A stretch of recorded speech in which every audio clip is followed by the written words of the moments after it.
Hello. হ্যাঁ বাবা। আসলে জি বাবা, বলো। তুমি কি এখন ঘুম থেকে ওঠো নাই? উঠতেছি।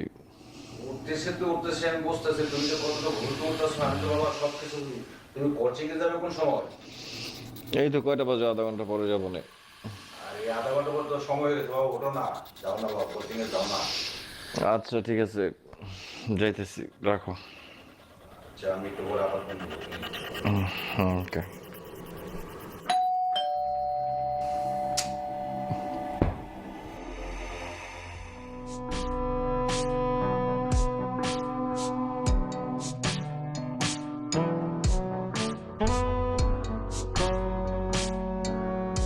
কি আপনি কার কাছে আসছেন?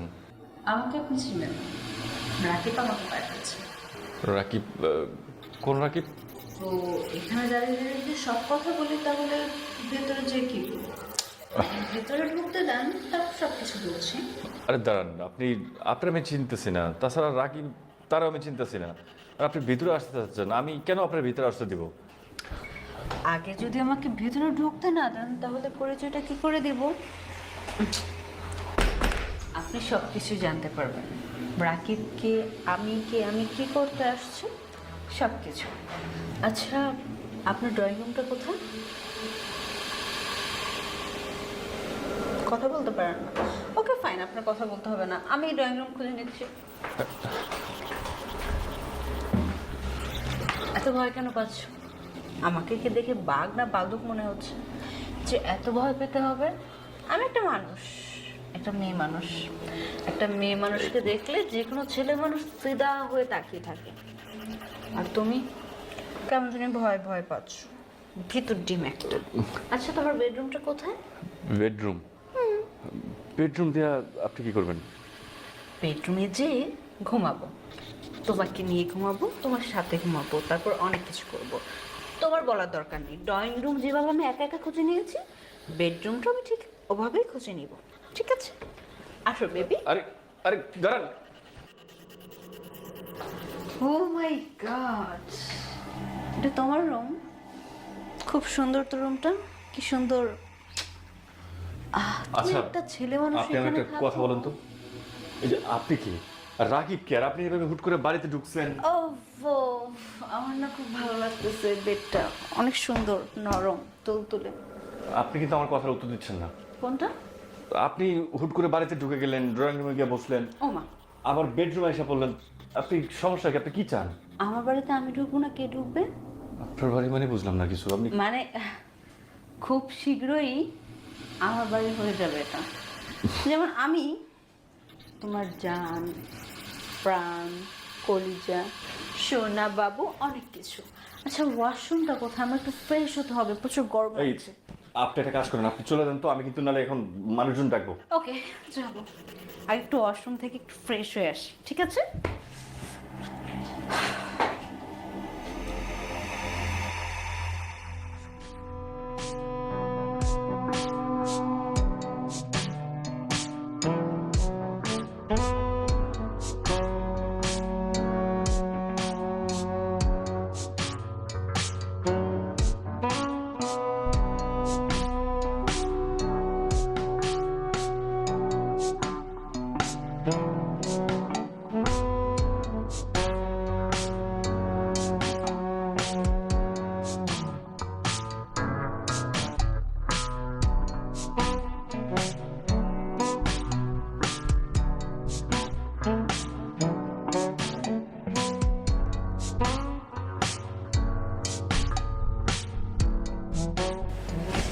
উহ, প্রচুর গরম পড়ছে।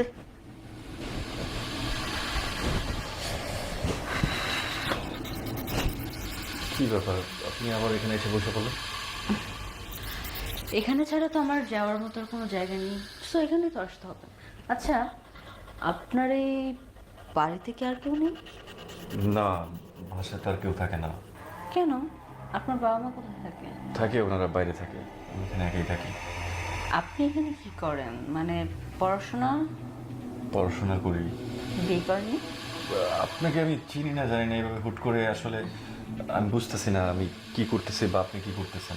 ওই পরিচয়টা তো পরে দিব, এখনই পরিচয় জানার জন্য এত পাগল হয়ে গেলে কীভাবে হবে? তাছাড়া আমি একটা মেয়ে, অনেক দূর থেকে আসছি, খুব ক্লান্ত, একটু বিশ্রামের প্রয়োজন আছে। আপনি একটু সরেন তো, আমি একটু শুয়ে রেস্ট নেই। সরেন সরেন।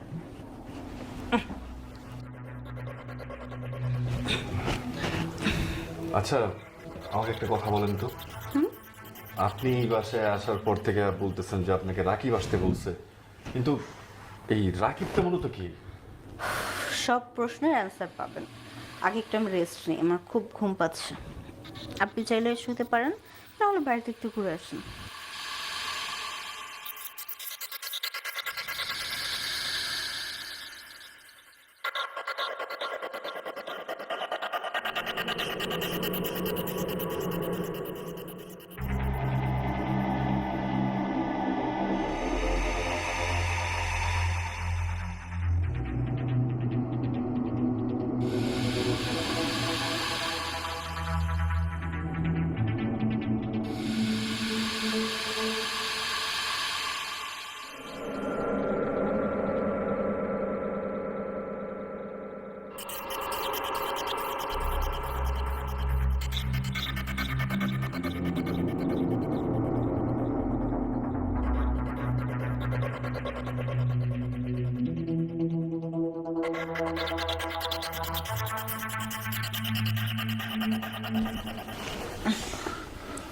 কি, আমাকে ছুতে প্রচুর ইচ্ছে করছে, বাট ভয়ে ভয়ে ছুতে পারছেন না, এই তো?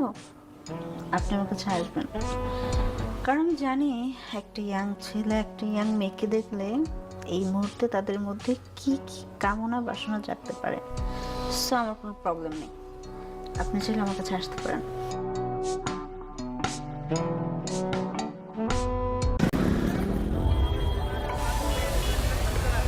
বাপরে কি গরম, শাটার ডাউন করি। গরমের শাটার ডাউন, স্বপ্নের শাটার আপ করি পন্ডস কুলিং পাউডার। এর আইসি কুল ফর্মুলা দেয় ইনস্ট্যান্ট কুলিং আর পারফিউম আনে ফ্রেশনেস। পন্ডসের নতুন কুলিং পাউডার, গরম ঘামে স্বপ্ন ভাসে।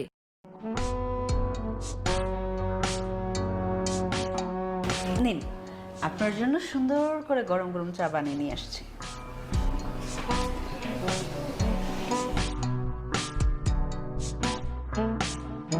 চাটা খুব ভালো হয়েছে। আমার মনে হচ্ছে যে আপনি মনে হয় খুব ভালো চা বানাতে পারেন। আচ্ছা, আপনি তো আমার ব্যাপারে সবই জানলেন, কিন্তু আপনার পরিবারে কে কে আছে? আই মিন, আপনার বাবা মা ভাই বোন কে কে আছে বলেন। এতক্ষণ একটা ভালো কথা বলছেন, আপনার ব্যাপারে আমি সব কিছুই জানছি, বাট আপনি এখন পর্যন্ত আমার ব্যাপারে কিচ্ছু জানেন না। যেহেতু আপনার সাথে আমার ভালো একটা সম্পর্ক হয়ে গিয়েছে, আমার মনে হয় এখন আমার অতীতের সব কথা আপনাকে বলা উচিত। কিন্তু একটা কথা, আমি জানি না আপনি আমার অতীতের কথা শুনলে আদৌ কি আপনার সাথে আমার এই সম্পর্কটা হতো, কিংবা হওয়ার পরে কি কোনো সমস্যা হবে কিনা আমি আসলে বুঝতে পারতেছি না। এর জন্য না বললেই ভালো হয় আর কি। আরে কোনো সমস্যা নাই, যেহেতু আমাদের মধ্যে একটা ভালো সম্পর্ক হয়েছে, তাই আপনার ব্যাপারে সবকিছুই আমার জানা উচিত। আপনি নিঃসংকোচে বলেন। আমার বাবা হচ্ছে আমার জন্মের আগে মারা গিয়েছে, আর আমার মা আমাকে জন্ম দিয়ে তার কিছুক্ষণ পরে মারা গিয়েছে। আমি খুব ছোট থেকে বড় হয়েছি আমার খালার কাছে। বুঝিনি তো, যার বাবা মা এই পৃথিবীতে কেউ থাকে না, অন্যের কাছে যদি বড় হতে হয় তারা কিভাবে বড় হয়। আপনার তো বয়স কম হয়নি, এতটুকু হয়তো বুঝতে পেরেছেন। তারপর থেকেই আমি আস্তে আস্তে এভাবে করে খালার কাছে বড় হলাম, বুদ্ধি হলো, বুঝ হলো। সরি, আমার মনে হয় যে আপনাকে এই সমস্ত প্রশ্ন করা ঠিক হয়নি। শুনেন না, আপনি এসব নিয়ে একদম মন খারাপ করবেন না। এই যে দেখেন, আপনাকে আমি কালকেও চিনতাম না, কিন্তু আপনার সাথে আমার একটা ভালো সম্পর্ক হয়ে গেছে। আপনার যখন খারাপ লাগবে আপনি সব কিছু আমার কাছে শেয়ার করবেন, ঠিক আছে? তারপর বলেন। আমার কোনো সমস্যা নেই, যেহেতু এই পৃথিবীতে আমার কেউ নেই। আপনি চাইলে আমি রাজি। আচ্ছা, ভালো কথা। আপনারা কিন্তু আমি কয়েকবার প্রশ্ন করছি, আপনি কিন্তু আমার ওই প্রশ্নের উত্তরটা একবারও দেন নাই। যখনই প্রশ্ন করছি আপনি বারবার আমার কথা এড়িয়ে গেছেন। সত্যি করে বলেন তো, ওই রাকিবটাকে? ওফো, এই রাকিব রাকিব করতে করতে জাস্ট আমার মাথা আপনি ঝালাপালা বানায় ফেলছেন। বলবো, খুব শীঘ্রই বলবো। আর আগামীকাল তো আমাদের বিয়ে হচ্ছেই, বিয়ের পর না হয় রাকিবের কথাটা জানতে পারবে। এখন তুমি রুমে আসো।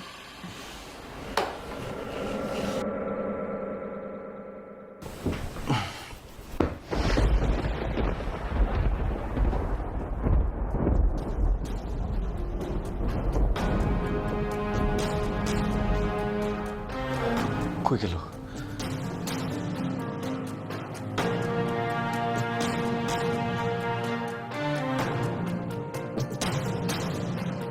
আমার কথায় কষ্ট পাবেন না, আসলে আমি সব কিছুর মধ্যেই চক্রান্তের শিকার। আপনি রাকিবের কথা জিজ্ঞেস করছিলেন না? রাকিব হচ্ছে আমার ওস্তাদ, আর আমি আপনাকে একটা মিথ্যে কথা বলছি। সেই মিথ্যে কথাটা হলো আমার বাবা মা কেউ মারা যায়নি, সবাই জীবিত আছে। রাকিব আমার বাবা মাকে জিম্বি করে আমাকে দিয়ে সমস্ত কাজ করেন। আপনার আরও অনেকের মতো বাড়িতে গিয়ে আমি যাদের সাথে সম্পর্কে জড়িয়ে তাদের ঘরে টাকা পয়সা, স্বর্ণ অলংকার, ফোন, যাবতীয় যা দামি দামি জিনিস ছিল সব কিছু রাতের আধারে নিয়ে আমি পালিয়ে যাই। আর এটা রাকিব আমাকে বলে দিছে, আমি যদি রাকিবের কথা মতো এই কাজগুলো না করি তাহলে ওনাকে আমার বাবা মাকে মেরে ফেলবে। আমি জাস্ট আমার বাবা মাকে বাঁচানোর জন্য এই কাজগুলো করে থাকি। আপনার মতো ভালো মানুষ আর একটা হয় না। আমি এখন পর্যন্ত যাদের কাছে গিয়েছি আপনার মতো একজনকেও পাইনি। আপনি আসলেই অনেক ভালো মানুষ। যদি কোনো ভুল হয় ক্ষমা করে দেবেন।